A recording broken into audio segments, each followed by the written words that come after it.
दोनों मर गए, एक ही बुलेट से वन शॉट, एक बुलेट से दो लोग मरे, 2 आदमी, 1 बुलेट इन 47 है, 300 गज रेंज है उसका। 300 गज में मुझे लगता है अगर हम 15 आदमी भी खड़े होंगे तो 15 को पार कर देगा। मैंने कहा मुझे आदमी को मारने में सिर्फ 2 से 3 सेकंड लगते हैं। हेलो फ्रेंड्स, साथियों, फायर रिएक्शन की एक और वीडियो में साथियों स्वागत है आपका। तो साथियों, आज हम लोग जिस वीडियो पे रिएक्शन करने वाले हैं, ये इंडियन आर्मी में कमांडर थे और ये वर्ल्ड के 200 टॉप शूटरों में इनका नाम आता है, जिनका नाम लकी बिस्ट है साथियों। और ये इंडिया के कोई ऐसे पॉलिटिशियन नहीं बचे होंगे टॉप के जिनको इन्होंने सुरक्षा नहीं दी है। साथियों, ओरिजिनल वीडियो का लिंक आपको डिस्क्रिप्शन में मिल जाएगा, आप वहां से ओरिजिनल वीडियो देख सकते हैं। तो साथियों, ये इंडिया के लिए अंडर कवर एजेंट भी रह चुके हैं, कई देशों में इन्होंने जाके, तो साथियों देश के बाहर जाके इन्होंने कुछ ऑपरेशन को भी अंजाम दिया है। तो देरी ना करते हुए साथियों आइए पहले वीडियो को देखते हैं और कुछ बातें इन्होंने इसमें और बोली हैं जिसके बारे में सुनना जानना हम लोगों को बहुत जरूरी है। तो आइए वीडियो शुरू करें। 1 2 3 करा हमने लिस्ट ऑफ स्नाइपर्स, तो उसमें आपका नाम आता है, ठीक है। मतलब वर्ल्ड के 200 स्नाइपर्स में से एक नाम आपका आता है और आपको जेल भी जाना पड़ा था। तो क्यों जेल जाना पड़ा था, एंड क्या ये पब्लिक रिकॉर्ड में सब हर किसी का नाम अवेलेबल रहता है कि जो स्नाइपर है डेडिकेटेड, उसका नाम पब्लिक में आ सकता है? नहीं, एक्चुअली क्या है सर, देखिए कि हर किसी का नाम भी नहीं आ सकता, डिपेंड करता है नाम कौन डालता है। देखो, उससे पहले भी अगर आप एक इंसिडेंट देखो 2011 से पहले भी, तो एक सिंपल था, दुनिया की नज़रों में कुछ भी हो कि एक आइडेंटिटी मेरी अलग थी कि मैं डिफेंस के लिए काम करता हूँ, ठीक है, या इंडियन आर्मी के लिए काम करता हूँ, या स्पेशल फोर्स के लिए काम करता हूँ, या एनएसजी के लिए।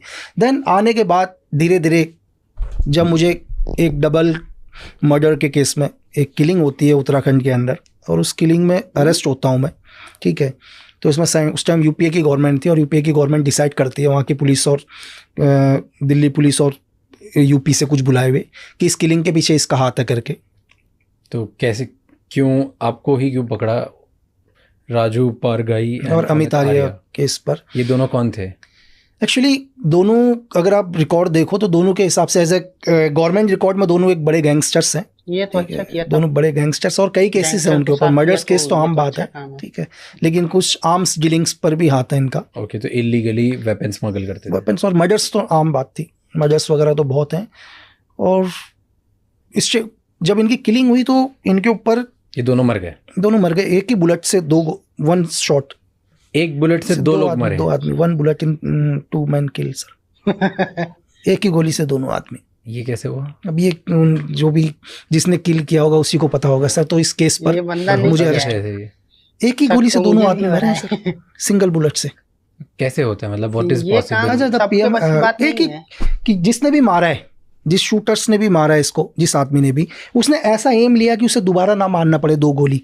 उसने इस टाइप का डायरेक्शन बनाया है कि वो एंगल लिया है कि एक ही साथ दोनों का हेड जाना चाहिए करके, दोनों के हेड एक साथ एक ही गोली से। और कैसे पॉसिबल है? मान लो अगर ये 2 लोग हैं तो सामने से दोनों नहीं, तो फिर वो एंगल वैसा लेगा ही नहीं ना सर, साइड से रहते। एज ए थ्योरी के हिसाब से, अगर जैसे मैं स्नैपर हूं तो एग्जांपल के लिए आप और मैं बैठा हूं, ये मैं और आप हैं अभी सामने, एक दूसरे के सामने बैठे हुए। अगर कोई स्नैपर होगा, अगर मेरी थ्योरी के हिसाब से अगर कोई चलता है तो 100% या तो आपके बैक से मुझे मारेगा या मेरे बैक से आपको मारेगा, दाएं बाएं से नहीं मारेगा, ठीक है। क्योंकि एक गोली मारने के बाद तो रीलोड करेगा, तो इतनी देर में मैं रेडी हो जाऊंगा, सेकंड्स के फर्क में।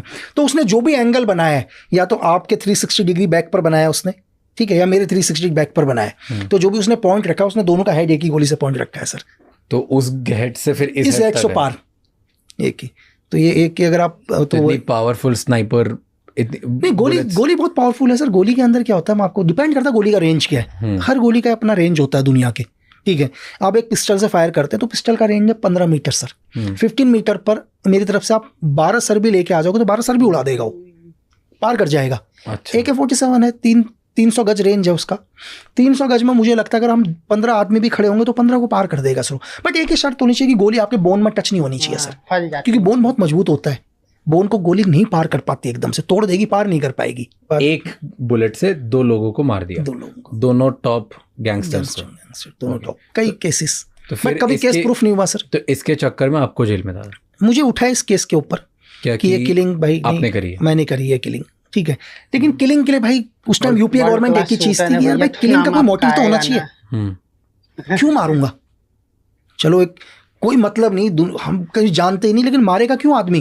अब लेकिन सबसे बड़ी दिक्कत यूपीए गवर्नमेंट के लिए यही आ गया, किलिंग का रीजन क्या डालें करके, ठीक है, कि रीजन क्या डालें किलिंग का। बट क्या मतलब 1000 लोग और मार सकते थे, आपको ही क्यों उठाया? कुछ तो मिला होगा, कुछ तो प्रूफ हुआ होगा कि नहीं बस शक के दायरे में उठा दिया। एक्चुअली क्या हुआ कि जिस क्राइम सीन पर उनकी डेड बॉडी मिली, उसी क्राइम सीन पर एक हॉलिस्टर मिला उनको। हॉलिस्टर मतलब पिस्टल जिस पर रखी जाती है, हाँ, ठीक है, और मेरी गन का जो लाइसेंस, मेरे पास जो गन है सेम उसी शेप की है, उसी साइज की गन है जो हॉलिस्टर आता है। और दूसरी चीज कि वहाँ की कुछ इंटेलिजेंस वगैरह को इनपुट ये लगा कि ये शॉट 100% उसके अलावा किसी का नहीं है, मिला है। पहली चीज कि मतलब इस टाइप का शॉट और कोई एरिया में उन्होंने नहीं सिर्फ ले एक ही सकता। चीज बोला था, मतलब जिसने मेरे को अरेस्ट किया, जिस आईपीएस ने अरेस्ट किया, वो मुझे एक ही चीज बोलता है, देख कि मैं तुझसे ये नहीं पूछ रहा हूँ कि तूने मतलब तूने मारा, मैं तुझसे ये नहीं पूछूंगा। बोला मुझे मालूम है तूने ही मारा है, मुझे सिर्फ ये जानना है तूने क्यों मारा है। और क्यों ऐसा बोला उसने एक ही क्वेश्चन किया, बोला कि ये शॉट तेरे अलावा दुनिया में किसी ने मारा ही नहीं है। उसका एक ही क्वेश्चन था सर, उसने बोल दिया मैं तेरे से ये नहीं पूछूंगा कि तूने मारा है या नहीं मारा, मैं तुझसे सिर्फ ये पूछ रहा हूँ तूने क्यों मारा, ये तेरे अलावा किसी और का किलिंग है ही नहीं। तो 3 दिन तक रिमांड में रखा, 36 घंटे तक, वो भी बिना मतलब बताए गवर्नमेंट को, बिना कोर्ट अलाउ नहीं है किसी को भी। आप 24 आवर्स से ज़्यादा अपनी कस्टडी में नहीं रख सकते, इलीगली 36 घंटे तक अपनी कस्टडी में रखा। एक ही क्वेश्चन कि क्यों मारा। तो फिर आपको जेल में ले गए। फिर जब उनको कुछ नहीं लगा तो क्या मोटिव लगाएं करके, मोटिव भी तो चाहिए ना। अगर दुनिया के अंदर क्या है सर, 302 क्या है और 304 क्या है, 302 और 304 में क्या फर्क है। अगर कोई जरूरी नहीं कि हर किलिंग 302 ही हो। क्या होता है 302 और 304? 302 क्या है, अभी आप और मैं यहाँ बैठे हैं और मैं एकदम से क्या करता हूँ, अभी आपको ये उठाता हूँ और मार देता हूँ, आपकी डेथ होती है। ये जाएगा, ये कोर्ट में 302 ही लगेगा अभी मेरे ऊपर। जो एक एफआईआर दर्ज होगी, चार्जशीट होगी, वो 302 की ही दर्ज है क्योंकि मेरे कहने से आप मरे हो। लेकिन कोर्ट में ये प्रूफ हो जाएगा कि जब मैं यहाँ पर आपसे पॉडकास्ट करने आया था, मेरा इरादा आपको मारने का नहीं था, मैं तो पॉडकास्ट करने आया था यहाँ पर, ठीक है। तो रैंडमली कुछ ऐसा हुआ कि मुझे गुस्सा आया और मैंने आपको मारा और आप मर गए, तो ये हत्या हुई, लेकिन गैर इरादन हत्या हुई। ओके, मतलब अनइंटेंशनल। मेरा इंटेंशन तो नहीं था ना पहले से, लेकिन यहाँ पर हो गया। तो ये 304 है। तो 304 में आदमी को लाइफ टाइम नहीं है, 3 साल से लेकर 10 साल की सजा है, लेकिन किसी आदमी का इंटेंशन ही आपको मारने का है, तो वो 302 है। 302 है ना सर, मोटिव। 30 का जो सबसे इंपॉर्टेंट चीज है वो मोटिव क्या है मारने का। अगर मैं घर से ये सोच के आया हूँ कि मुझे आपको मारना है तो 302 है ना, लेकिन वो क्यों है आपको ये भी प्रूफ करना पड़ेगा क्यों, या तो मैं पागल तो नहीं हूं ना।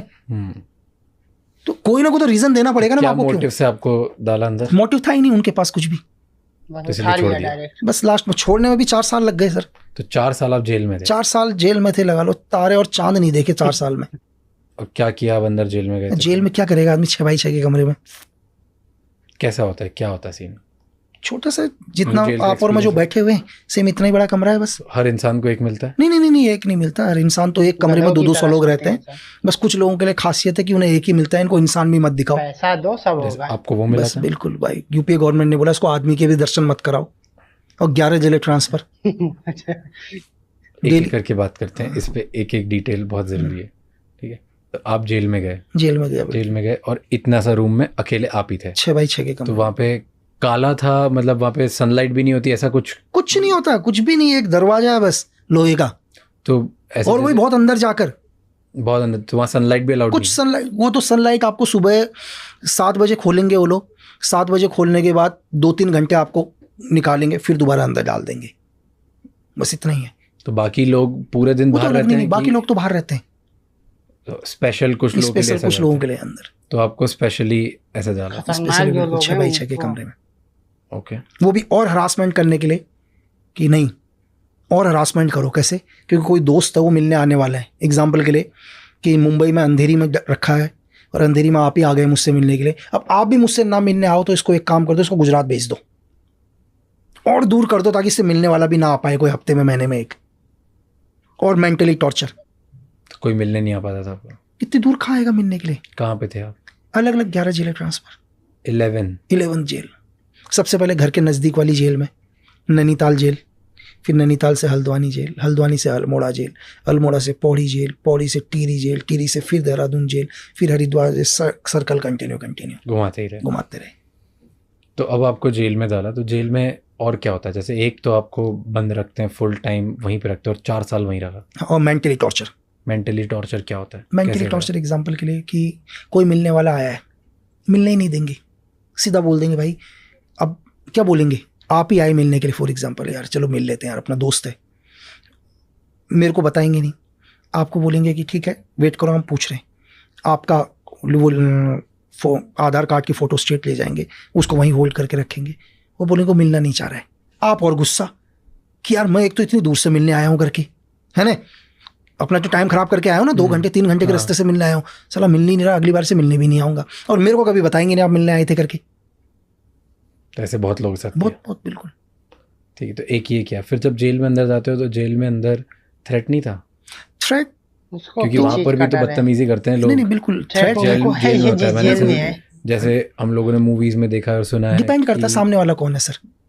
नहीं जैसे जेल में, हाँ मतलब यूजुअली जो नए लोग जाते हैं जेल, बिल्कुल 100%, तो उनके साथ 2-3 मेन होते हैं। एक तो सबसे पहले पैसा मांगा जाता है 100% बिल्कुल, कि अंदर जाते हो प्रोटेक्शन मनी, अगर आपने पैसा नहीं दिया तो आपको मारा जाएगा बहुत, दैट इज फर्स्ट। सेकंड आपके साथ होता है कि सेकंड है बुली करते हैं ज़बरदस्ती, आपसे काम कराया जाता है, ऐसे काम कराए जाते हैं जो आपको नहीं करना, ड्रग्स वगैरह के काम करो, इधर उधर से चीज़ें लेके आओ, किसी को भी मारो, दूसरों को मारो जाके, आप दूसरों के आदमी बन जाओ। और तीसरा रेप, बिल्कुल, कि वहाँ के जो दादा पहलवान टाइप लोग होते हैं वो नए लड़कों के साथ, नए लोगों के साथ रेप करते हैं ज़बरदस्ती, राइट। ये 3 टाइप के थ्रेट्स यूजुअली बहुत ज़्यादा होते हैं। बहुत बिल्कुल। तो पहला बात करते हैं, पैसे के लिए किसी ने थ्रेट नहीं लगाया? इसका मैं आपको बताता हूँ, जैसे कि मेरे जेल जाने से पहले पूरे नॉर्थ को ये पता चल गया था कोई आ रहा है करके, पूरा, मैं जेल 3 दिन के बाद जा रहा था, लेकिन पूरा नॉर्थ इंडिया को ये पता चल गया था कि कोई जेल आ रहा है करके, है ना। वो सिर्फ ये देखना चाह रहे थे है कौन, पहले तो जो भी बड़े बड़े गैंगस्टर्स थे, ठीक है, वहाँ के सबसे पता था कि कोई पूरा क्यों ऐसे कौन, सब उस टाइम यूपीए गवर्नमेंट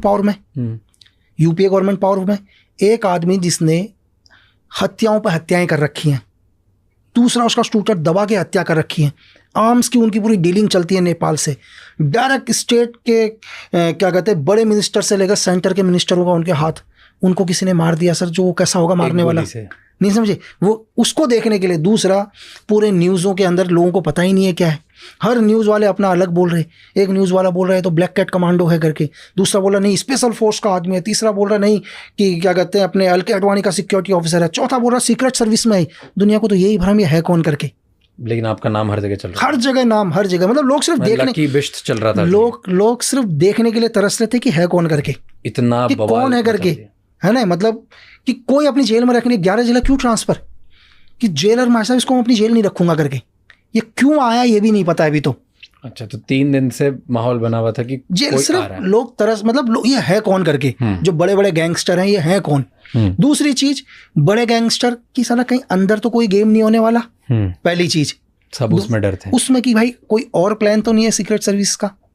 दूसरा, जेलर को, सुप्रीडेंटेंट को मेरी जेल में रखूंगा, साला किसी को और को तो गिराने नहीं आ रखा अंदर कि मेरी भी नौकरी जाए करके, एक तो वो रखने के लिए तैयार नहीं, ठीक है। दूसरा, जेल का सबसे वो अलग, सिर्फ लोग, मतलब लोग जेल में भी ऐसे देख रहे हैं जैसे कोई एलियन आ रखा है करके, है ना, कोई एलियन आ रखा है कि ऐसा कौन है करके। ये लगा लो कि एक दिन मैं सिर्फ मेडिसिन लेने गया, मुझे शाम को थोड़ी दवाई चाहिए थी, है ना, तो दवाई मिलने में भी 1 घंटा लगता लाइन, मैंने सिर्फ बोला कि दवाई लेने चाहिए, सुप्रीडेंटेंट तक मैसेज पहुंचाया, 2 पुलिस वाले साथ भेजे, वहां लंबी लाइन लगी, सबको हटा के दवाई दो करके, कि ज्यादा देर इसको रोकना नहीं है इधर करके, कहीं दवाई लेना तो बहाना नहीं है करके लोगों का। बट वहां के कभी किसी जेलर ने कभी तो अपना पावर दिखाया होगा, कंटिन्यू जेल ट्रांसफर हो रही थी मेरी, जेल पर जेल ट्रांसफर।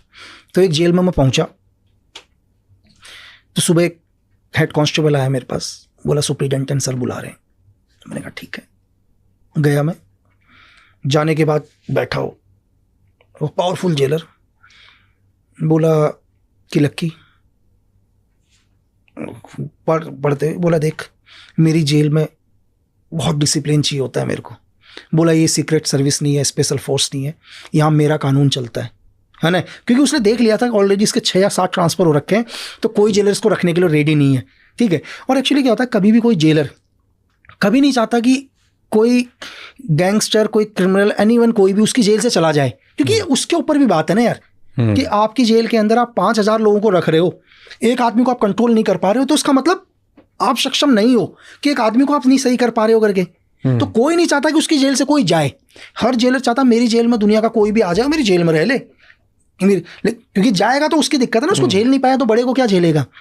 तो उसने बोला कि यही चीज़ कि भाई मेरी जेल में डिसिप्लिन ये वो चीज़ है, और बोला बाकी जेलों जैसा यहाँ नहीं चलेगा। और बोलता एक चीज़ और है मेरी जेल में खास। तो मैं भी सुन रहा, मैंने कहा से। बोला मेरी जेल में एक छोटा सा भगदड़ होती है, और उस भगदड़ में 2-3 लोग मर जाते हैं। तो इनडायरेक्ट तरीके से थ्रेट दिया उसने मुझे, ठीक है। तो मैं खड़ा, फिर बोला हाँ ठीक है। बोला कुछ कहना है तुम्हें? तो मैं उसको देखा, यार मैं तो समझ ही गया ये तो थ्रेट ही है करके। मैंने कहा सर कि मुझे नहीं पता, मैंने कहा कि आदमी को मरने में कितना टाइम लगता है। मैंने कहा कोई बहुत तंदुरुस्त आदमी होगा, मतलब फिट, अगर उसका गला भी दबाएंगे तो मैंने कहा शायद 1 मिनट जिंदा रह ले, 50 सेकंड रह ले, है ना। मैंने कहा सर कि मैंने कहा मुझे आदमी को मारने में सिर्फ 2 से 3 सेकंड लगते हैं, बस वो मेरे रेंज में आना चाहिए। और मैंने कहा अब अगर तेरी जेल में कोई मर गया तो 302 में तुम भी मेरे साथ ही आओगे अंदर। अब वो मेरे को यूँ देखा चीज़ें करके, तो उसको भी लग गया कि मैंने क्या बोला करके, क्योंकि वो मुझे थ्रेट दिया। तो मैंने कहा यार भाई तुम मुझे थ्रेट मत दो, है ना, तुम मुझे मत दो थ्रेट भाई, क्योंकि तुम मुझे क्या दिखाओगे यार, जेल 6x6 के कमरे, है ना। मैंने मौत से भी बदतर वक्त में जी के गुजार के आया हूँ बहुत।